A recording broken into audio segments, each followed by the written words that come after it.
పవన్ కళ్యాణ్ గారు సతీమణి అన్న గారు పోస్ట్ పెట్టడం జరిగింది.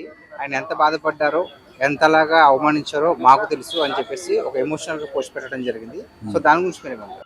అలాంటి దుర్మార్గులు చేసిన విధ్వంసకాండ వల్ల ఈవేళ అన్నా లజనోవా గారు బాధపడడం జరిగింది. ఏదేమైనా రాజకీయాలు చేసుకోవచ్చు, ఎవడైనా రాజకీయాల్లో ఉండొచ్చు.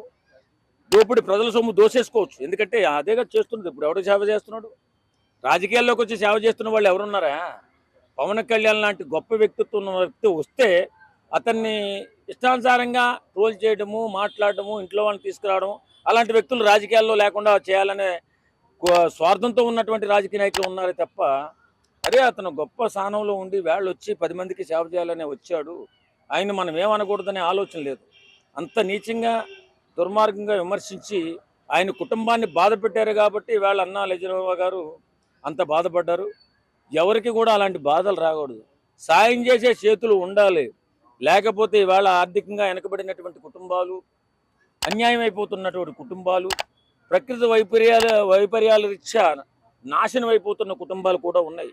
వారిని ఆదుకోవడానికి ఆపన్నహస్తం అందించే గొప్ప మనసున్న వ్యక్తులు మన దేశంలో చాలామంది ఉన్నారు. వాళ్ళు రాజకీయాల్లోకి వస్తే ఏదో సాయం చేయాలని ఆలోచన చేస్తారు. జీవితం అంతా కష్టపడి పనిచేసాం, కోటాను కోట్లు సంపాదించుకున్నాం, కనీసం ఇప్పుడైనా పేద ప్రజల పక్షాన్ని నిలబడాలి, సాయం చేయాలని వాళ్ళు వస్తుంటే, ఇలాంటి వాళ్ళు, ఇలాంటి నీచులు, దుర్మార్గులు, దుష్టులు రాజకీయాలలో ఉండి వాళ్ళని రానియకుండా, ప్రజల పక్షాన్ని నిలబడనీయకుండా ఇష్టానుసారంగా మాట్లాడి రాజకీయాలకు దూరంగా పంపుతారు. ఇది సాంప్రదాయం కాదు, ఇది మంచితనం కాదు.